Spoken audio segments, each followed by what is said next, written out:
South Korea and Syria officially established diplomatic ties on Thursday. 한국과 시리아는 목요일에 공식적으로 외교 관계를 수립했습니다. Foreign Minister Cho Tae-yul visited Damascus for the signing. 조태열 외교부 장관이 서명을 위해 다마스쿠스를 방문했습니다. This makes Syria the last UN country to form ties with South Korea. 이로써 시리아는 한국과 외교 관계를 맺은 마지막 UN 회원국이 되었습니다. Now South Korea has relations with all 191 UN members, excluding North Korea. 이제 한국은 북한을 제외한 모든 191개 UN 회원국과 외교 관계를 맺었습니다. Ties had been blocked due to Syria's close relationship with North Korea. 그동안 시리아가 북한과 가까운 관계였기 때문에 외교가 막혀 있었습니다. Cho said South Korea will help Syria rebuild after its civil war. 조 장관은 한국이 시리아의 재건을 도울 것이라고 말했습니다. He offered support in development, medicine, and food aid. 그는 개발 지원, 의약품, 식량 지원을 약속했습니다. The Syrian foreign minister thanked South Korea for the support. 시리아 외교 장관은 한국의 지원 의사에 감사를 표했습니다. He also asked for help in easing international sanctions. 그는 국제 제재 완화에도 도움을 요청했습니다. Cho met with Syria's interim president Ahmed al-Shara. 조 장관은 시리아의 임시 대통령 아흐메드 알샤라를 만났습니다. Cho welcomed Syria's move to form an inclusive new government. 조 장관은 시리아가 포용적인 새 정부를 구성한 것을 환영했습니다. He said reform and peace efforts could bring global support. 그는 개혁과 평화 노력이 국제적인 지지를 이끌 수 있다고 말했습니다. South Korea had tried to form ties since the Assad regime collapsed. 한국은 아사드 정권 붕괴 이후 외교 수립을 추진해 왔습니다. South Korea exported over $1 billion to Syria before the war. 한국은 내전 전 시리아에 10억 달러 이상의 수출을 했었습니다. Trade is expected to grow again if sanctions are lifted. 제재가 풀리면 무역이 다시 성장할 것으로 예상됩니다. South Korea imposed sanctions on a ship that carried North Korean iron ore. 한국 정부는 북한산 철광석을 운반한 선박에 제재를 가했습니다. The ship, Sunrise 1, was caught in South Korean waters. 해당 선박인 선라이즈 1호는 한국 영해에서 적발되었습니다. It was carrying 5,020 tons of North Korean iron ore. 이 선박은 북한산 철광석 5,020톤을 싣고 있었습니다. The ship was heading to Jingjiang Port in China. 이 배는 중국 징장항으로 향하고 있었습니다. It had entered North Korea's Chongjin Port in June 2023. 이 선박은 2023년 6월에 북한 청진항에 입항했습니다. The ship changed its name from Gainstar to Sunrise 1. 이 배는 이름을 게인스타에서 선라이즈 1로 바꿨습니다. Changing ship names is a common tactic to avoid sanctions. 선박 이름을 바꾸는 것은 제재 회피를 위한 흔한 수법입니다. The vessel is operated by a Hong Kong company, Shanghai Shipping. 이 선박은 홍콩에 있는 샹루이 해운이 운영하고 있습니다. Two Chinese nationals ran the company. 이 회사는 중국 국적자 2명이 운영했습니다. A Russian firm, LLC Consul DV, ordered the iron ore. 러시아 회사 LLC 콘술 DV가 철광석을 주문했습니다. South Korea sanctioned the ship, the company, and those involved. 한국은 선박과 관련 회사 및 인물들을 제재 대상으로 지정했습니다. The sanctions will take effect within 1 week. 이번 제재는 일주일 내로 발효됩니다. The ship has been detained for over 9 months. 이 선박은 9개월 넘게 억류되어 있었습니다. Officials say this action hurt the companies financially.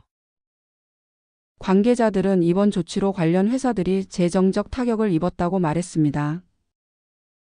South Korea says the move sends a strong message against illegal trade. 한국 정부는 이번 조치가 불법 거래에 강한 경고가 된다고 밝혔습니다.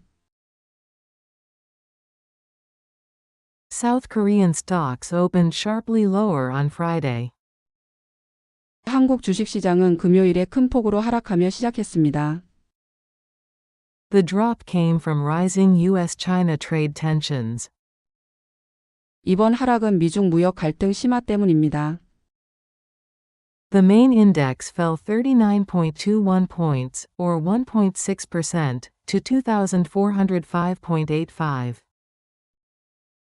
코스피 지수는 39.21포인트 1.6% 하락해 2,405.85를 기록했습니다.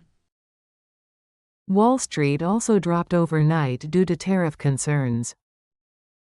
관세 우려로 미국 증시도 전날 밤 하락했습니다.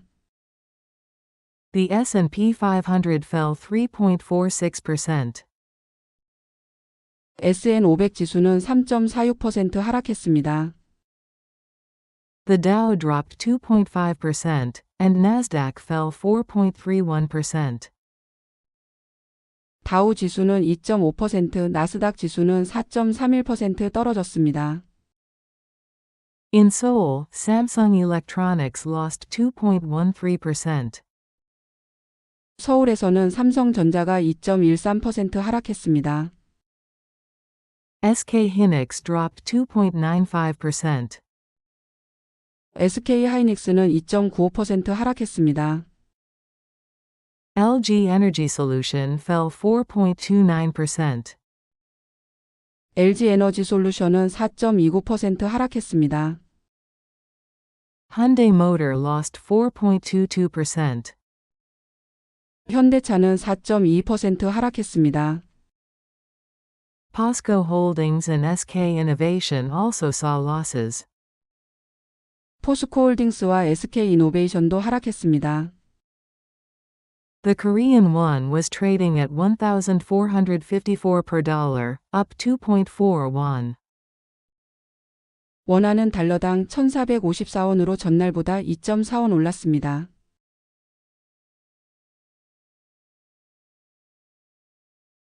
South Korea and Syria officially established diplomatic ties on Thursday. Foreign Minister Cho Tae-yul visited Damascus for the signing. This makes Syria the last UN country to form ties with South Korea. Now South Korea has relations with all 191 UN members, excluding North Korea. Ties had been blocked due to Syria's close relationship with North Korea. Cho said South Korea will help Syria rebuild after its civil war. He offered support in development, medicine, and food aid. The Syrian foreign minister thanked South Korea for the support. He also asked for help in easing international sanctions. Cho met with Syria's interim president Ahmed al-Shara. Cho welcomed Syria's move to form an inclusive new government.